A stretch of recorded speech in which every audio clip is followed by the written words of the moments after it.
ofertas estão aí, foram entregues, depositadas. O Senhor é poderoso para superabundar, para fazer sobrar, para que, ó Deus, essa casa progrida, avance, naquilo que é preciso, naquilo que nós, ó Deus, precisamos fazer. Que o Senhor nos dê sabedoria, nos ajude, nos dê estratégias, nos oriente, para que nós consigamos promover o melhor aqui neste lugar, para a glória do Teu santo e poderoso nome, Senhor. Nós te agradecemos, em nome de Jesus. Amém. Você pode ficar de pés, vamos cantar uma canção, logo depois o nosso irmão vai assumir a palavra. Louvado seja Deus.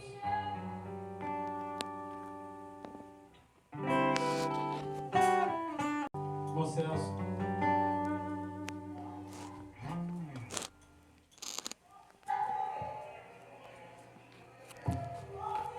glória a Deus. Glória a Deus. Salve esse povo de Deus com a graça e a paz do Senhor. Fazer mais um aniversário é bom, mas a certeza de viver eternamente é melhor ainda. Imagine esse aniversário sendo reproduzido por muitos e muitos anos. É assim que eu creio, tá? Deus, Ele é perfeito em suas escolhas. E independente da situação que nós enfrentamos, que nós possamos entender verdadeiramente que é Deus que opera em nós. Independente das lutas, das provas, da dificuldade. Sabemos que é difícil, como temos alguém da família doente, passando por dificuldade. E a gente pede mais de Deus, clama mais a Deus. Mas eu acredito que não é só nesse momento que nós deveríamos buscar mais a Deus. O agradecimento tem que ser constante. O culto hoje começou às 19h35, mas eu quero deixar bem claro para vocês que o nosso culto começa a partir do momento que a gente abre os nossos olhos. Aí começa a nossa guerra, a nossa batalha espiritual, a nossa vigilância. Amém? Eu gostaria de que os irmãos abrissem a Bíblia na carta que Paulo escreve à igreja de Gálatas, no seu capítulo 4, a partir do seu verso 12. Se o Senhor toca os meus olhos, eu verei a sua face.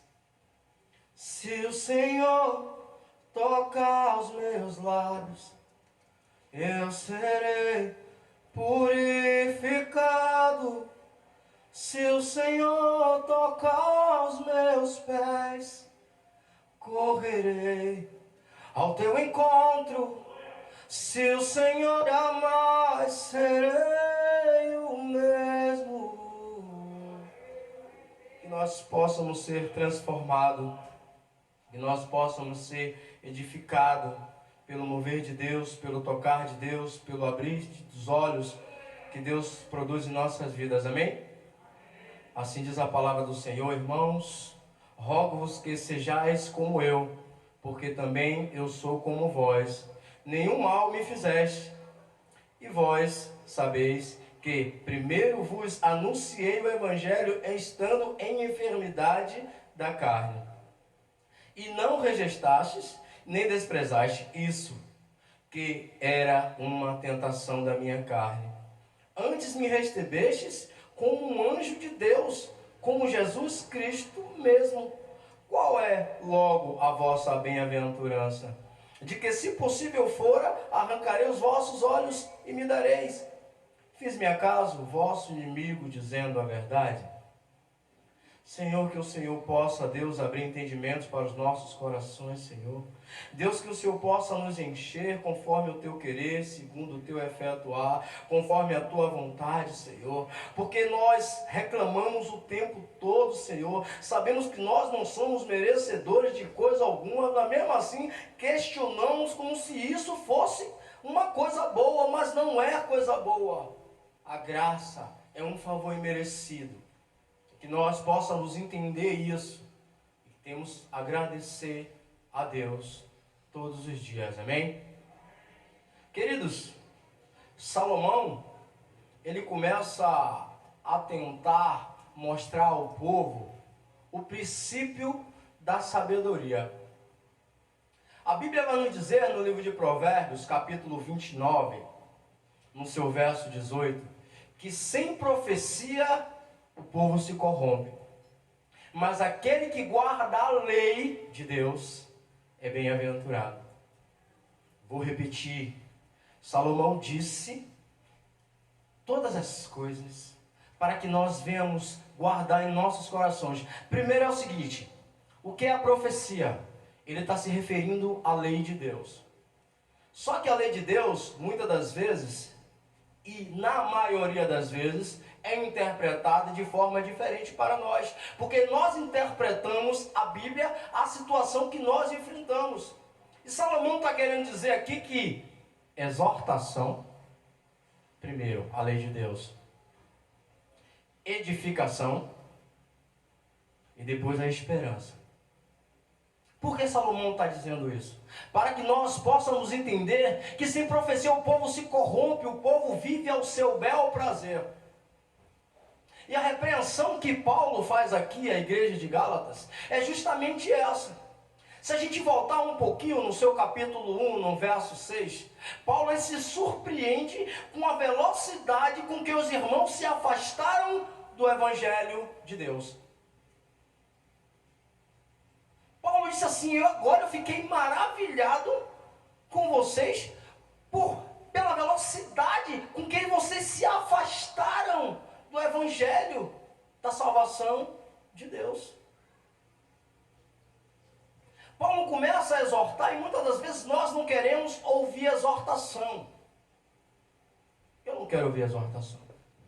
Eu acredito que aqui ninguém quer ouvir exortação. Porque independente da repreensão, sendo para o nosso bem, a gente cria uma mágoa no coração. A mágoa é só para ser criada na mente, queridos.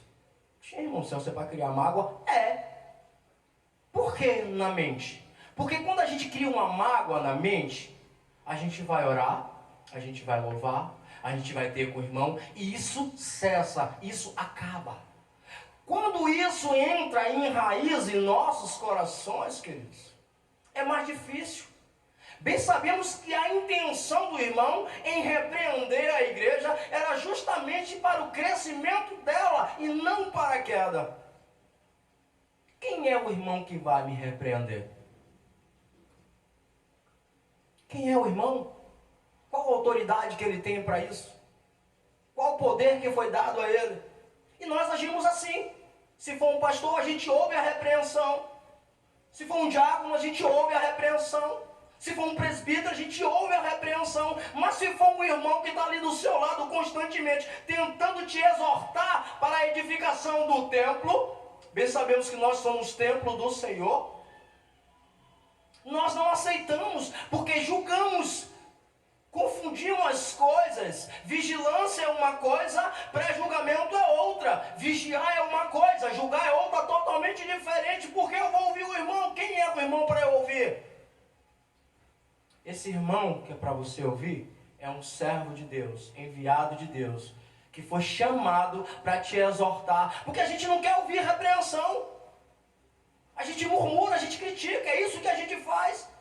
E aí Paulo começa a exortar a igreja de Gálatas por causa disso. Paulo já disse a eles o seguinte, eu já disse a vocês e vou repetir no seu capítulo 1. Se vier outro, até nós mesmos, um anjo que desça do céu, que vinha pregar um outro evangelho, que seja anátema, seja maldito. Mas qual é o evangelho que a gente quer mesmo? O que Salomão cita? Porque Salomão está querendo dizer isso aí. Provérbios 29, verso 18. Sem profecia o povo se corrompe, queridos. A gente quer viver da forma que quer. E quando há repreensão, a gente se abala. Só que para ter a edificação da parte de Deus, primeiro você é exortado. E é isso que Salomão diz. Se a gente voltar um pouquinho só, ainda em Provérbios, capítulo 27, o verso 5, 6, ele vai dizer que leais são as feridas causadas por um amigo, Mas o beijo do inimigo é enganoso. Como é que você anda com uma pessoa o tempo todo, está do seu lado para cima e para baixo e diz que você nunca errou? Tem alguma coisa errada nisso aí, nós não somos perfeitos. Mas é mais fácil de a gente absorver um tapinha nas costas do que a repreensão, você está errado. É muito mais fácil, vamos tomar um sorvete, vamos tomar um açaí, do que chegar ali, vamos aqui na palavra, irmão, o senhor está errado. O senhor fez isso, isso não procede, não está certo. Nós não precisamos pregar para ser cristão. O nosso testemunho tem que dizer isso. Só que a gente não quer aceitar porque a repreensão, ela machuca. E aí Paulo vai dizer o seguinte, ó. Eu estava doente. E aí vocês me aceitaram, me receberam. E me trataram como se eu fosse um anjo. E até mesmo Jesus Cristo. Foi assim que foi recebido. Vocês prometeram a mim, dizendo Paulo, que se eu pedisse, se necessário, se preciso for, arrancariam os seus olhos e me dariam. Eu fiz minha casa o vosso inimigo, dizendo a verdade e repreendendo vocês. Porque a intenção da igreja de